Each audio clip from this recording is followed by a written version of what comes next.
Hello, everybody. Welcome to my next episode. This time I have Erin here, who I met in 2015 in Guatemala, Marcos by Lake Atitlan. And as she will share with you, that it was a very transformational time for her. And she had multiple different careers since then. But that's what we will be talking about today. Hello, Erin. Hi, thanks for having me, and so nice to see you again. Yeah, super nice to see you too. Maybe if you want to say what you did since the 2015 career wise, how you changed, how you progressed, and how you started new. Yeah, so I think it was 2016. I worked at a corporate job. I was a seller of media like radio and digital ads, and then they added websites and SEO. So we had like all these products to work with. And I did really well there, but I had found this Kundalini yoga teacher training, and that's how I went over to San Marcos, or actually Lake Atalan, and got to meet you and all these other cool people there.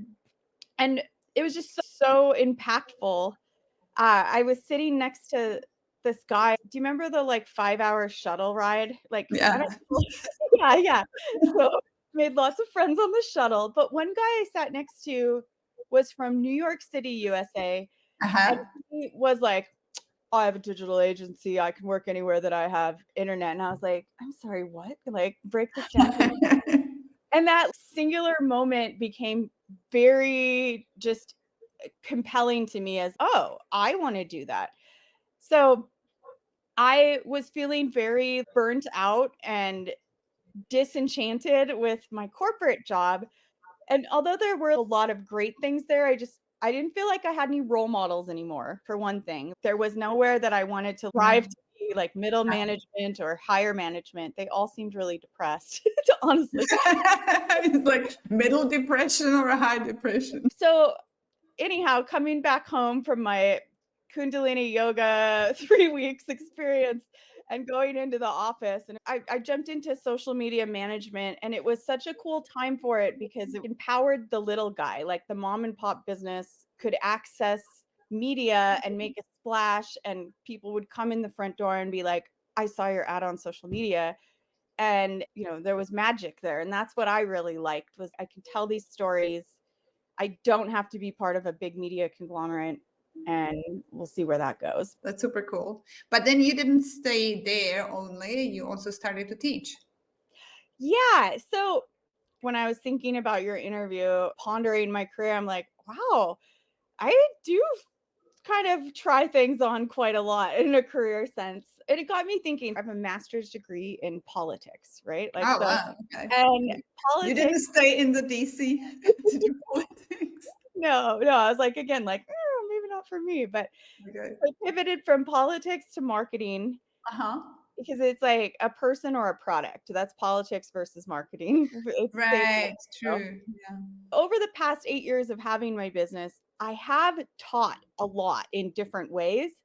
And that's what's intriguing to me, is like there's a few underlying themes that stand out, and then they express themselves in all these different ways.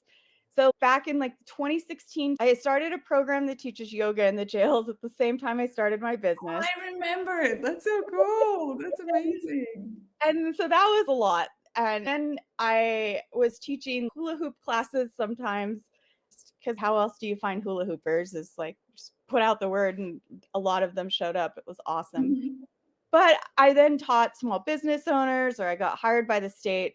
So there's always this little thread of teaching behind the scenes. Mhm. I absolutely love it. It's never been like my main career focus. And so this year I actually started teaching at the University of Montana here at the business school, and working with college seniors to launch. I mean, they're really smart. It's crazy what they can do now, but they're launching like their own brands, and some of them do have businesses already. And then I'm just kind of like the guidance, I would say, like teaching them the different things they would do and how to optimize it and whatnot. So yeah, in some ways it's like a lot of jumps. I'm good at launching things and like rallying people and funds to support them. I like teaching. but then how that expresses itself seems to look very different every year. Oh, cool. Yeah, Yeah. but it's kind of cool that you try starting teaching in all different ways. What challenges did you face when you were starting new things in your life? Let's say the Yeah. first time when you started your own digital media agency, like the guy from New York.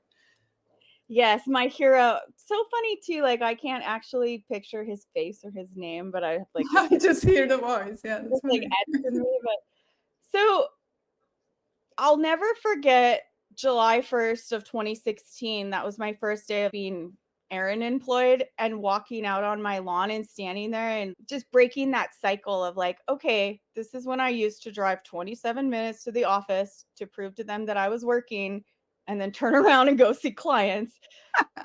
So then it was driven by me. When you're a digital nomad or you're working on your own, it is up to each of us to set and regulate our schedule. And Hmm. as much as that is the freedom and the beauty of having an open schedule, I actually found it kind of tough. I'm a go-getter. It's really easy for me to dive into work. It was more about shutting it off and Oh, okay. putting it in that container of Erin, just because you can work from the living room starting at 7:30 a.m. up until whatever, 11 p.m. does not mean Yeah, I have to do that. yeah, yeah. And my boyfriend to this day will be like, "Did you need to open your computer? Because we're just having dinner. Like, you could probably just leave your stuff alone." And I'm like, "Thanks for reminding me." Because Oh, that to wow. me is really hard. I felt really fortunate to kind of understand accounting, bookkeeping, and to have some clients that wanted to work with me, which I was really Hmm. lucky there.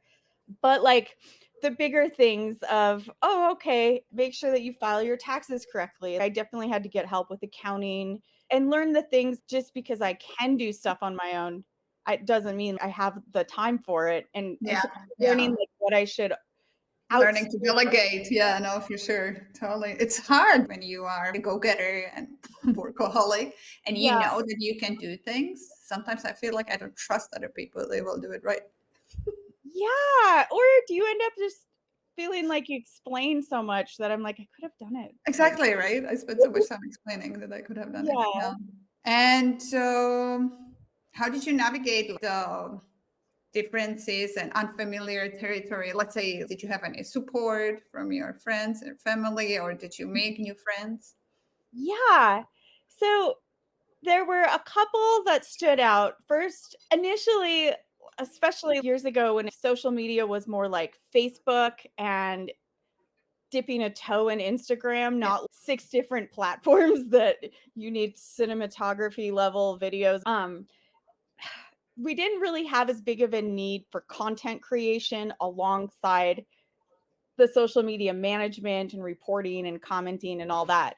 And so initially, I was kind of out working with a few clients that I had previously worked with, and then some others that reached out.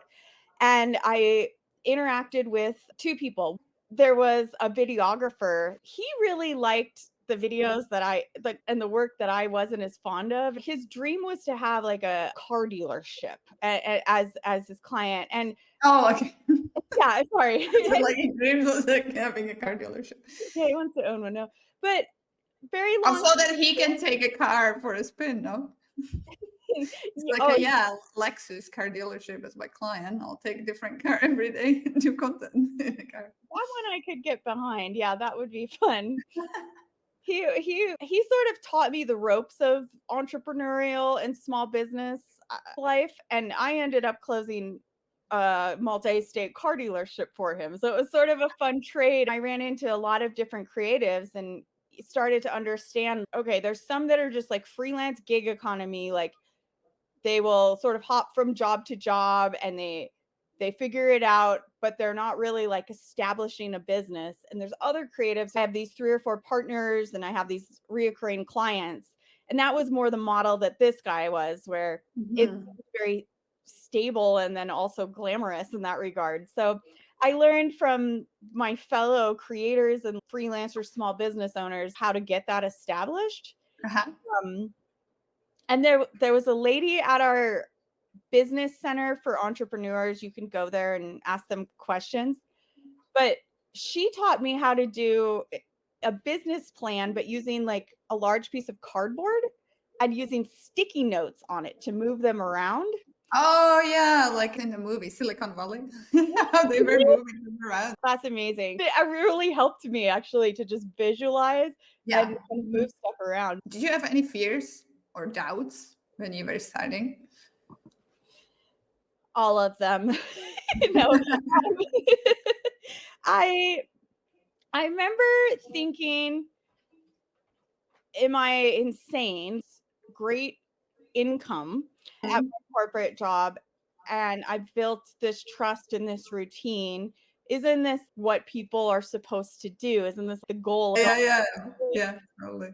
And maybe it is, but like you were saying, like you get bored. I feel like I have to be intellectually stimulated at a pretty high level and engaged in my work. And so for me, that ended up being the trade-off.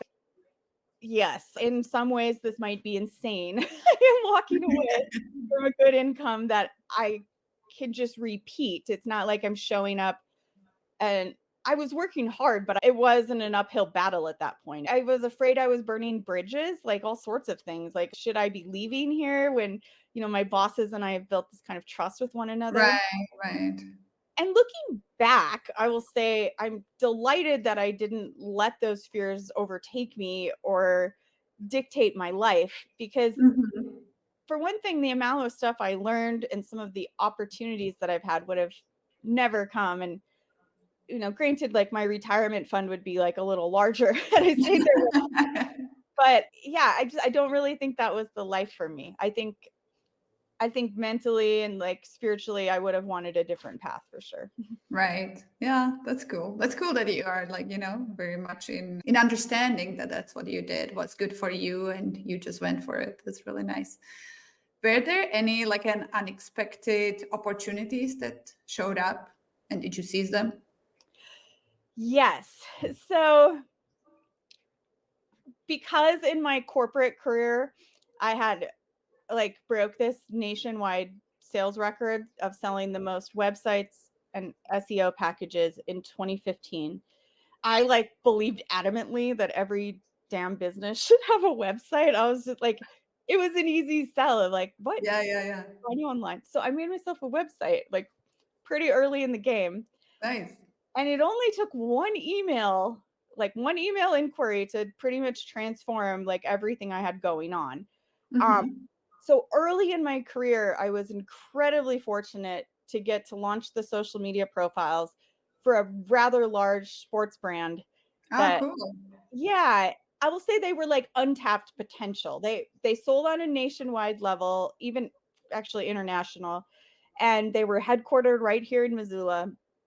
They did not really have a large budget, but this was like several leaps above, me doing mom and pop businesses downtown. Right.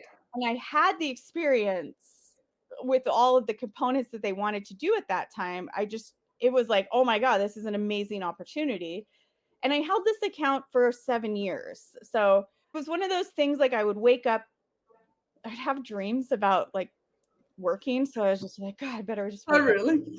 Yeah, Bad dreams or good dreams? my dreams are clocking in, but no, I would. It was a lot of anxiety because Right. Okay. you ever been in that position where like you're right here, but you're getting this, so now it's like, okay, I'm gonna level up, and I'm gonna, I knew I could do it, but also I was like, can I do it? Anyhow, this company ended up selling for a massive amount of money and is now heavily investing like in-house in a lot of stuff that it would have been a dream to do, but it was a really good life. I mean, that was 7 years of them plus a couple other pretty big clients, because then I could be like, oh, I do this account, and they'd be like, great, do this one too, Yeah, no, sure. So Plus, really it's a good brand to have, and you were looking for new, right? Yeah. If you were looking for that one. That's cool. That's nice. So Nice. I ended up doing a few of those accounts, but like, so that first email that guy sent asking me about it, he like disappeared then. He emailed me once, and then I didn't hear from him for weeks. So I kind of like stalked him politely, like, hi, just me again. Remind myself. Yeah. Yeah, but it's just, I'm grateful that it happened. And yeah, I got to do a lot of things that are a dream, really, from the Mhm. perspective of an entrepreneur launching out, for sure. Cool. That's nice. That's nice. And how did you keep your determination and resilience? Because there were probably some blocks on the way. What did you do? Do you have any strategy? Okay, here's a fun block. Facebook locked me out for 9 months. Oh, that sucks for Okay, somebody doing social media as a job. yeah, so that one was defeating, but I will say that I feel like I have a very innate drive, and it's a really sick thing, but I am very motivated by challenges, like It's something to like, figure. yeah, I'll take this, Facebook. Let's see who will win.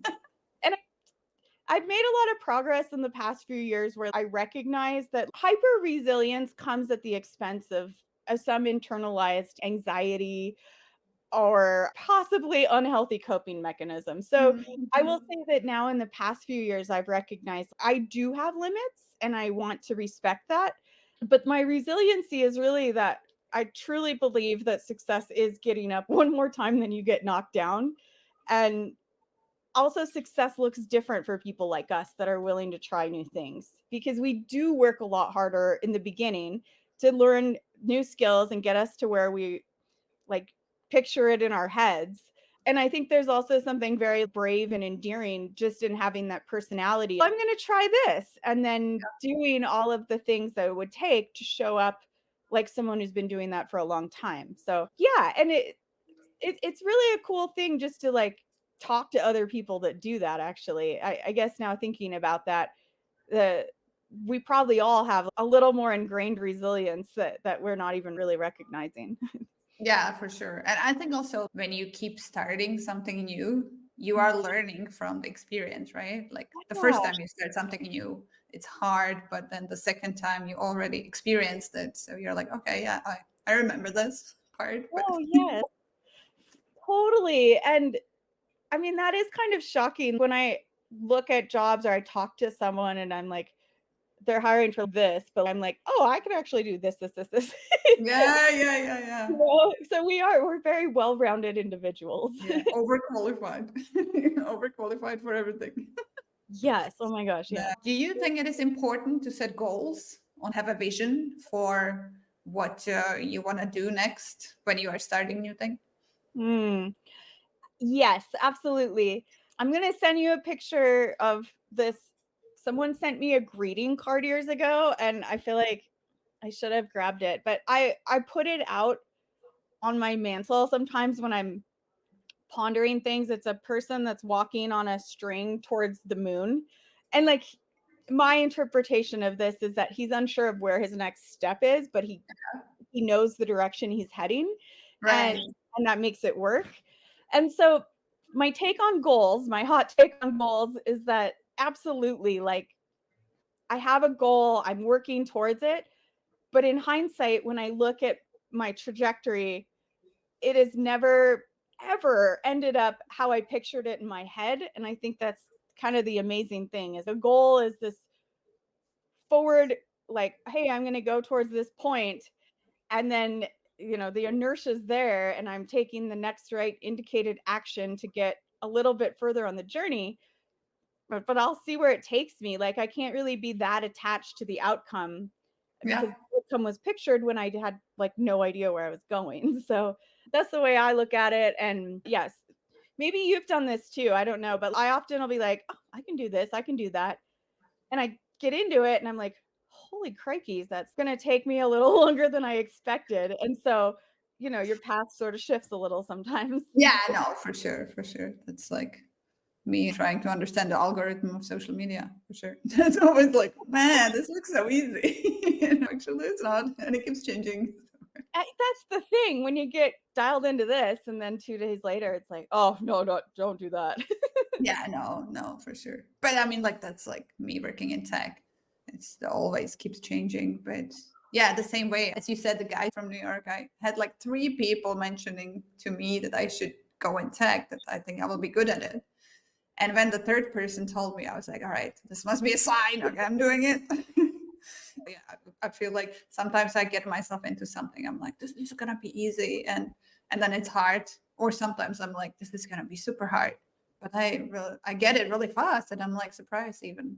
So it Yeah. depends, I think, and maybe my assessment is not always perfect. That's true. Another question for you. How did your starting new things impact your relationship, maybe with your boyfriend, with your family, with your friends? Did something Mhm. change? Oh, that's a fun one. So, my boyfriend is a traveling musician. He's in a band. And so, yes, he gets paid to go on stage for 90 minutes and do a show. But part of that is the like 2 days of travel. So, he's plays a lot down in like the South, right? And Right. that's a lot. So, the other thing is he works, he goes on stage between 9 and 11 p.m. Mm-hmm. I'm shutting down at Yeah. 11 p.m. so that I can go to teach in the morning. I teach at 9:30. But so this was like a big impact I found was like Erin as the social media manager is a very complimentary job for somebody that lacks structure in their mission schedule essentially. And then Erin, the teacher, is like, I spend about 2 to 3 hours preparing for the classes simply because A, it's tech, you know how that goes. Like it changes often that I'm teaching. And then B, like making everything outlined, packing my lunch and, you know, being ready to go in the morning. That is kind of a challenge in finding the right rhythms. But overall, now, on the other hand, too, because we both do well with forced structure, things that sort of like kind of identify how our week will go. So Mm-hmm. we know, like, okay, Sundays and like Sunday through Wednesday, Erin's in teacher mode, and then we can kind of schedule around that a bit. But it was an adjustment. It was definitely an Right. adjustment. You're like a role playing. Sunday and Wednesday, you're a teacher. You wear Yeah. glasses. Oh, That's yes. fun. That's so cool. I do have my Nice. teacher Oh yeah, glasses. glasses. Oh yeah, now that's the teacher mode for sure. It's a sophisticated Erin. Perfect. My serious voice, too. What strategies did you use to start new careers? So with starting and kind of launching new stuff, what's funny to me is in my head, I don't think that. I I think, okay, I've done marketing, but it's looked like pew pew pew pew, like all these different things. And I feel like I've done some sort of education role. But from the outside, I get all this feedback of like, oh, you do all these different things. So really my strategy, if we're going to call it that, is shoot first, aim later. Oh, okay. Yeah, well, that sounds like story of my life. Like I'm like, this looks fun, and I go down a path for a while, and if it gains inertia, I keep going. I find the current job market to be very challenging in ways that my sort of like going out and just meeting people, I guess that was part of my previous strategy, but like whether it's like AI or just the massive amount of online remote applications for things, I don't feel like I actually sort of get in front of the same people and the same captive audience as I used to. So I think actually like I'll want more information on better strategies going forward. And I'll check back on your podcast to see if there's any for Or that. ask ChatGPT. Maybe he will have a strategy for you Yeah, for the future. dear How are you? Gemini, can I just cry in your inbox for a bit? No, just kidding. Can you share a memorable experience or achievement that you're proud of when you started this new career or careers, all of them? Yeah. So a memorable achievement. I think I actually wrote a good note on this. Let me see what I wrote because Nice. I went here and did some notes. Sometimes when I get marketers that reach out and we have coffee and like colleagues, and I am truly amazed by all I know. And then I realize maybe it's not the norm for people to obsessively learn things, master this. And that it gives me a lot of confidence every time it comes up. if I was thinking about something memorable, I really am amazed starting this Freedom on the Inside, the jail yoga program here, started in such a simple way of like me coming home from Guatemala and thinking, we have a bunch of amazing yoga teachers here. I would rather teach in the jail. And then watching how that took off. They teach 5 classes each week in the jails, and they're fully staffed, fully trained, and managed by a nonprofit that works in resiliency. I think Cool. that was really awesome that it got the attention that it got, and so many people were able to latch onto it and help with it. And I'm proud of that, but I'm proud of the way the community did it. Like it took How 1 cool, year yeah. to How kind of people get, got together and did something that yeah. made a difference for the people in jail. That's so cool. That's amazing. So But I it's couldn't, also cool that you were part of it. yeah, I felt really lucky because like I couldn't have made that happen, but as a group we could have. And that's what was Right. really cool about it, was learning how to navigate that of like Mm-hmm. to go find $5,000. So we got a donor. And then we need 30 yoga teachers, and watching it all come together. And then realizing that long term, I am not the right person to run something. I'm not a good administrative tasks person. I'm more of You're like, just I am your lighter fluid. yeah, exactly. But yeah, I feel really good about that. And it'd be awesome to just be able to go do gooder things like that all day. That would be fun. Yeah, maybe one day you'll be the billionaire who doesn't know what to do with the money. You'll be like, all right, here. Yeah, just That'd be cool. I'll make a new website that says, "Dear Billionaire, I will happily invest your money in good ways." That would be cool. Yeah, no, for sure. What advice would you give to somebody who wants to start a new career and start now? Because that would be interesting because you seen how it was starting, yeah, what? Oh, man, 8 years ago, and how it would be now if it is different. Yeah, such a good question too, because my mind thinks like tech and marketing. And so I also know that there's people in other fields too. In reflection on the things that have made yeah, in reflection on the things that have made me successful, like contributed to me advancing, is really like getting out there. So first off, if you are starting a new career, whether it's entrepreneurial or more in a corporate setting, really relying on what connections you do have and who is in positions that might be able to help you establish yourself in that new area. In part, I do think it's pretty challenging to stand out in a stack of highly qualified applicants these days. And so really those connections do make a huge difference, and they might open the door for you, but you still have your complete responsibility to show them why you're great. And the other thing is really thinking it through, as in at any time, if you have the confidence and the desire and the ability to switch to something that is a better fit for you, maybe like saving up some money for that, having a plan for health insurance, really figuring out what that picture is going to look like before you make the jump so that you can start planning for some of the pitfalls along the way too. Yeah, no, for sure. That's a great advice, and I think it will always apply because it's hard to just dive into something not have anything. But I mean, there are people who I was just watching a video of a guy who bought a piece of land somewhere in the jungle. Now he built a house and he lives off the grid, and he's teaching people how to do it. So he's making money with that. Yeah, that dude has nailed it. He's like, well, got my hut in the woods and everybody else. That's another great thing, actually. The social feedback. If you're getting those vibes that people want what you have, then Yeah, starting to put that out is pretty awesome. for sure, for sure. Cool. Well, thank you for coming for the podcast to start new BFF, and I wish you all the best with all your new endeavors. I'm excited what's gonna be next. Oh, well, thank you. It was really nice to connect with you. And I've always loved watching over the years. Like you're always doing something exciting. And to me, like that always On the catches boat.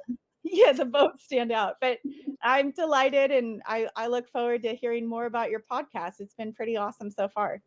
Oh, thank you. Thank you. And thank you for all the support and liking. Oh, I'm a social media manager. I'm your like hype Yeah. gal, no problem.